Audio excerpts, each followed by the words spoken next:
This is Pranav Guha Thakurta from EduTV, New Delhi.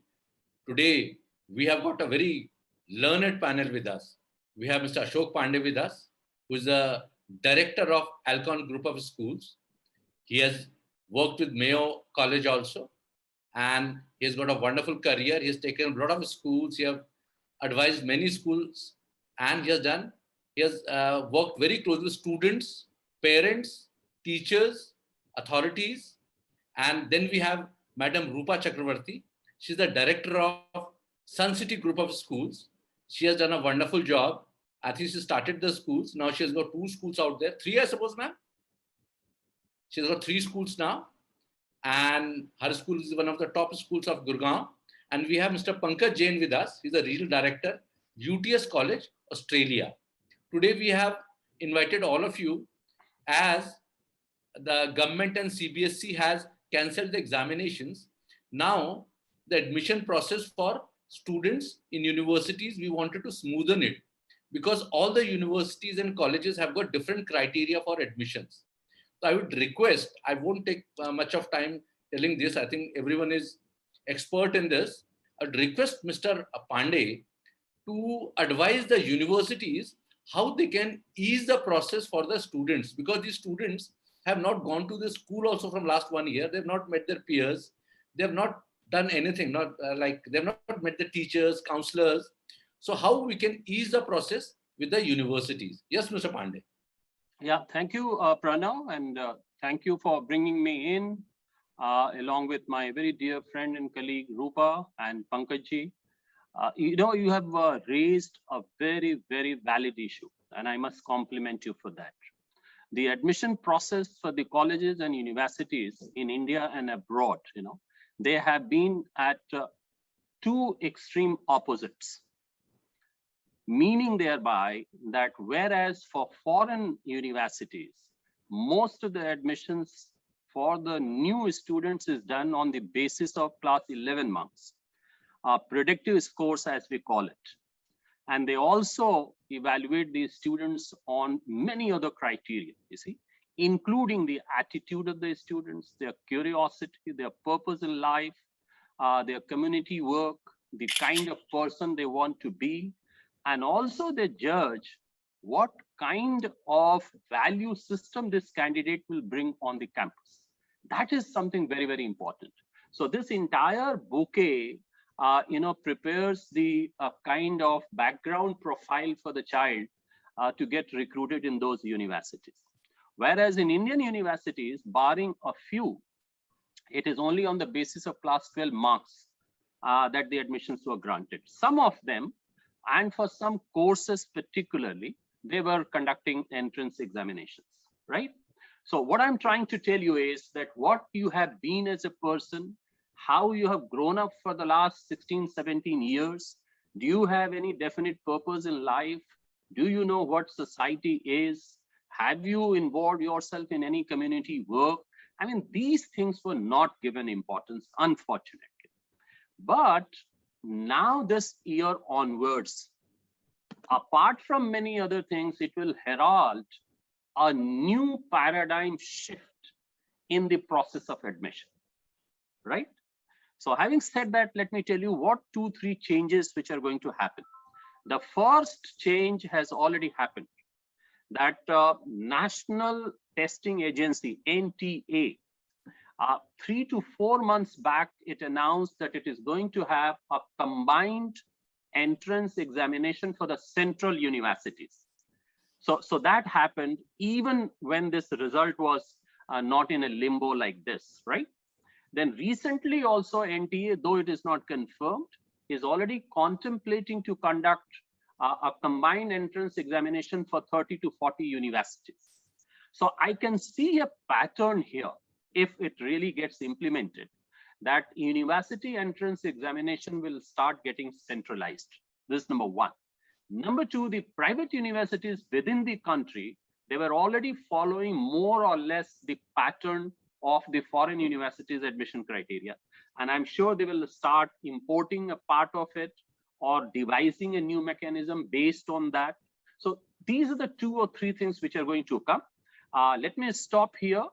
and let the other guests come in, and then probably we can build it up as we move through the program. Now I will request Madam Rupa Chakravarti. I think her students are going abroad also, and they are studying in India also. Ma'am, I just wanted to request you to put some light on, like, because of this VUCA world, the kind of jobs are available currently, and the world is being so dynamic. Will these jobs, professions will be there after 5 years when our students graduate? What is your suggestion for the students? How should they choose a course?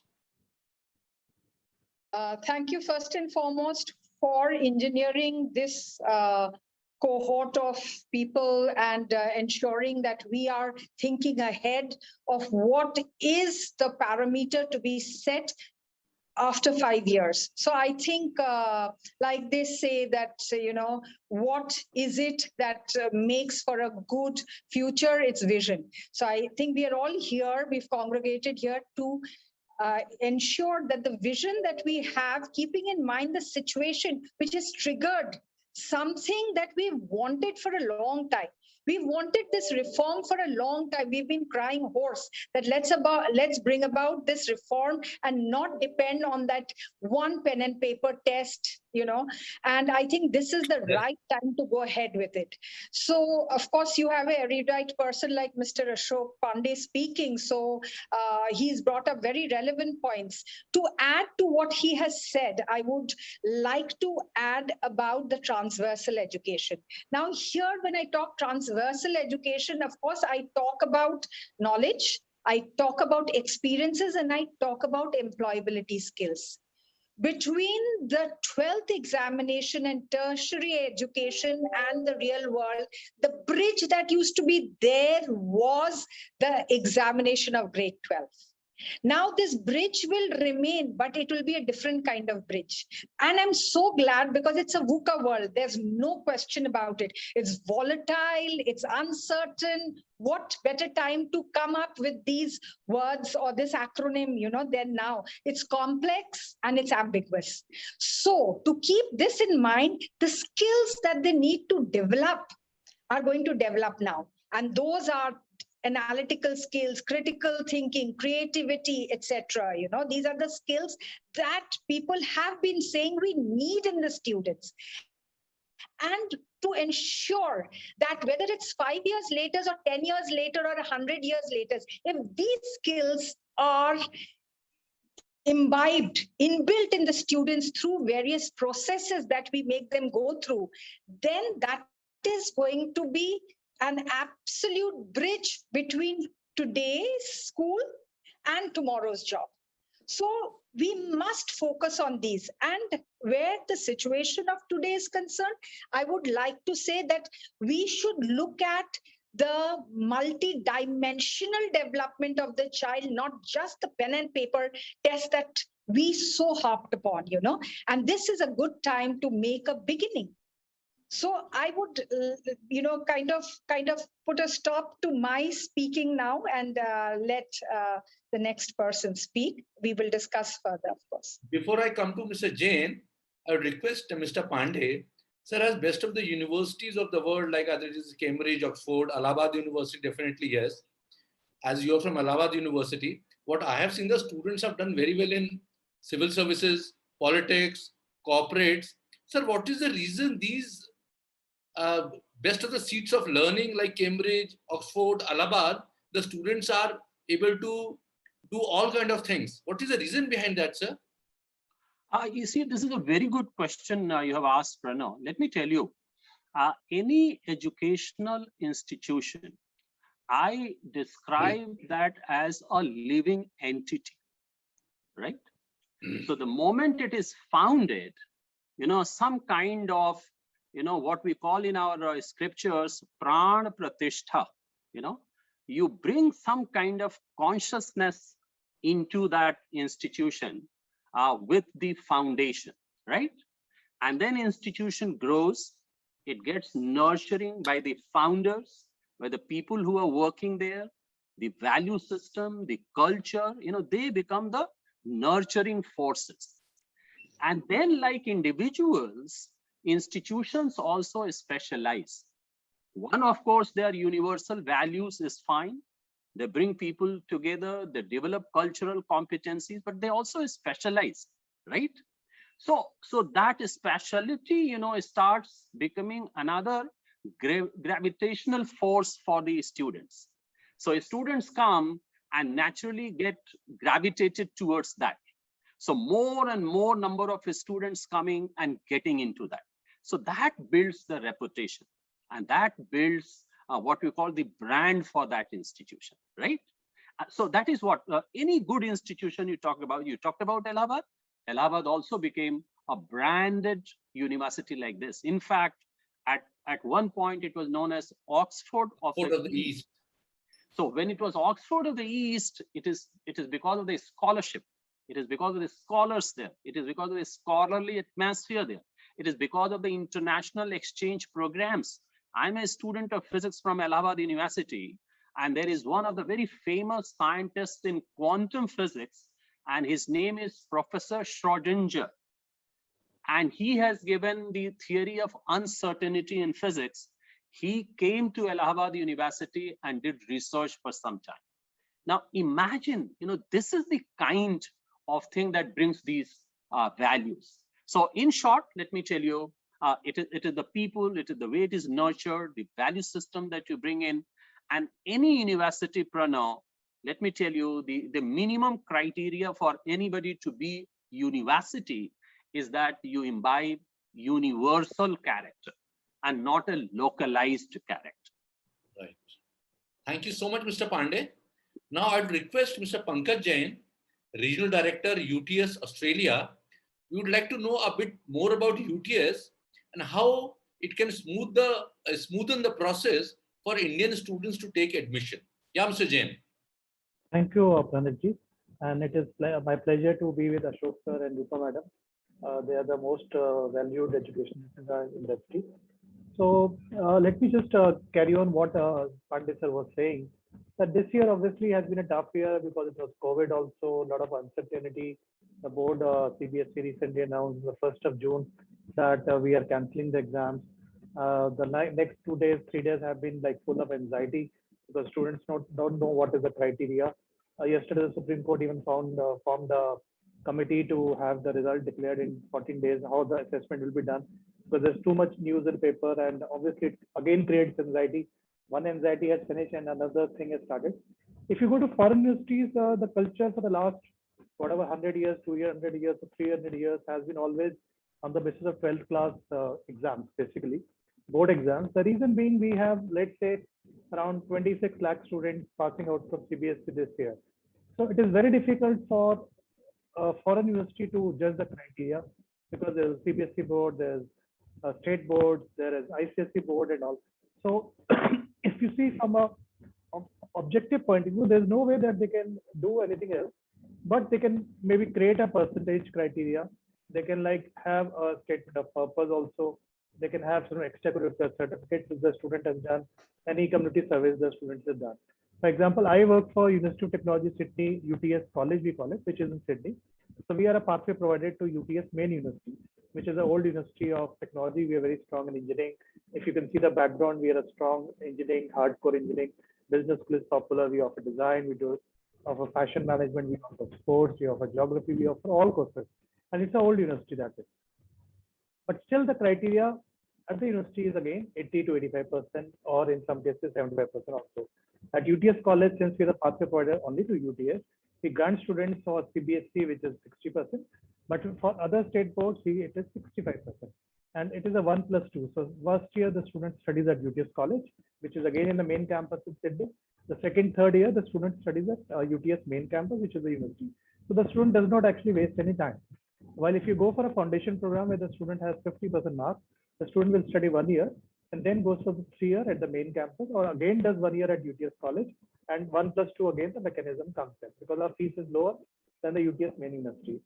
Now, if you see what is happening and what will happen, like last year, for example, the COVID came in and we have normally a September intake and a February intake at the Australian university. So Australia is a small country. We have 43 universities, not big like UK or US, where you have UK have 250 universities. US is a big 4,000 plus universities. New Zealand is very small with 8 universities sort of thing. Ireland just 8 universities, that's all. So we developed the extra step to student, which we tried to have, that we created a November intake besides the September intake, because last year also the situation was the same. COVID was there, students were not getting results, everything was delayed. And this year also as a special case, the UTS University has announced a November intake, and a lot of undergraduate programs and even postgraduate programs are offered. So this is what the universities have done. The other thing we have introduced a scholarship up to $8,000 on our fees, which is $33,000. So that is around 20 to 25%. Plus there are some top-up scholarships of 50%, even 100%, which are vice chancellor scholarships. If you see what the government of Australia is doing, they have said that we will ease the visa, because as of now the Australian flights are closed. So nobody can enter Australia. You can't leave Australia unless you are Australian citizen. So there's no way a student can leave. So for the last 1.5 years or 1.25 years, students have been studying online, and there's no way. But if you see from the other perspective, like UK, it happens, second wave happened, third wave is likely to happen. India, we are suffering already from second wave, and we're likely to have it is expected. But Australia and New Zealand have kept themselves cut off from the whole world. Like it is a tough decision if you become the Prime Minister, Scott Morrison or Jacinda, who's the New Zealand Prime Minister. They have not allowed any international flights, no international student, and it's a big loss. We are the biggest fourth revenue earner for the Australian government as the economy of the GDP. But still, the government of Australia took a big decision that we will still not allow students or anybody to come to Australia, whatever the case be. Because if you see UK, it happened that in January, February, March, again they had the second wave and they suffered. Then they had to put a lockdown for 3 months. India, the last whole month of April, May was terrible. Like we had so many lost, people lost families, people saw relatives. So there was total panic. There was a lot of things which were happening. So one is the Australian High Commission is helping with fast track research. The universities are doing. What the universities are saying that when the quarantine facilities open, like there is a small bubble of 250 students coming to New South Wales and Sydney. So they're saying 250 students across the world, not only from India, will come. They have created a special quarantine facility, which has a lot of airflow management, a lot of things, because earlier what happened, the people who came from outside, they stayed in hotels. And hotel rooms are not designed from a aesthetic point of view to take care of all the things like airflow and all.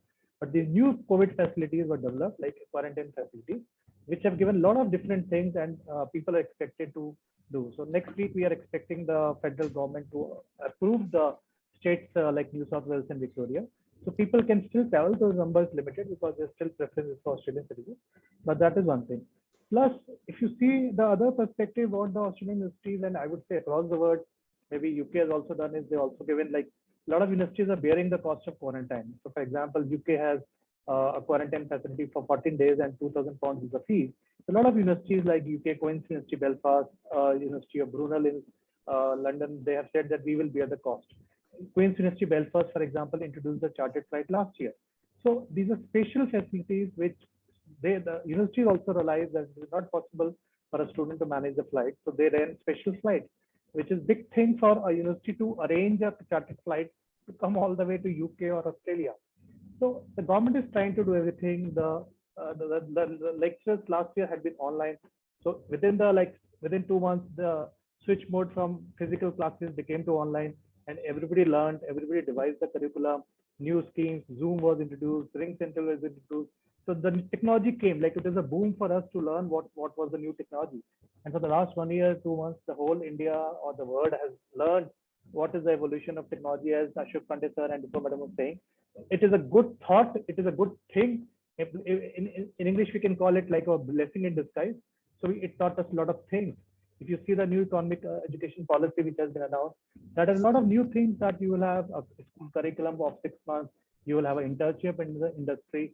So a lot of new things which foreign universities look at, because the new policy also has announced that we can open campuses in India. We can have exchange programs. You need QS 100 rankings to do programs in India. Till the earlier government or the earlier thing, it was very difficult. But I would say things have changed. Government has evolved, and whatever happens for good. Like you can't control anything. But what is happening, we have learned, we have evolved, and we are growing, and we have innovated sort of thing. If you remember a movie called Super 30, which was about IIT preparation, and Hrithik Roshan had a very strong dialogue, which I always remember. I was telling the young just that, आपत्ति ही हमें आविष्कार का जन्म देती है. So problem creates you look for innovation. So that is what has happened. We have all learned the education industry in India, private industries in India, foreign industries abroad, because for us, foreign industries like domestic international students give four times the revenue for us. So we need it, and we need diversity. So India cannot be forbidden, though we are in blacklist for UK and there's a lot of COVID happening. But this, after China, we are the second largest contingent across the world, across any country. So nobody can forget, and it is a cultural diversity you need at campus. You don't want the whole class to have Chinese, like I did my MBA at University of Leeds. Out of 62 my classmates in 1995, there were 22 Chinese. So we always used to say it looks like a Chinese class. And there were only 4 Indians at that point of time. So the Chinese were too much, like they were like a lot of students. So even when I went to Australia, I realized that because Chinese come to study English also, they come to do bachelors also, they come to do masters also, and they're quite rich. They spend a lot of money. While Indians, the English is quite good, so we don't need to do academic English. We directly go into first year. We don't do foundation also at times. So universities have evolved, the criteria has changed, people are relaxed. I would say the high commissions, the embassies are relaxed. So people want to give preference to students, like US, for example, it is in news today also, that they're giving an exceptional visa to US students, and the consulate has said will give priority to students. So because they have August intake, we still have September intake, we still have November intake, but students are holding visas, holding offers. If the results are not declared in the next 10-15 days, they will lose their August offers to join, because visa itself will take 15-20 days, 1 month to do. So I think everybody has learned, everybody is trying to do best for students. Like the Indian universities, as Ashok sir and Rupa madam said, they're trying to do everything. A lot of universities last year relaxed that they won't have entrance exam. They will only take from 12 basis. So a lot of criteria have done. A lot of universities have already taken admissions. Ashoka University has learned they've closed seats. Open Jindal has closed seats. So Amity is still looking at admissions they open, but people are relaxed. People are slightly okay, we understand parents were having problems, financial problems. COVID has affected a lot of people. So let's give a chance to students to come to top universities where they want to go, or go abroad, or go to private universities, or go to domestic universities. The only problem we have in India is that the percentage of marks in Delhi University, Bombay University crosses 90, 95, 98%. So that I don't think this will help this year also.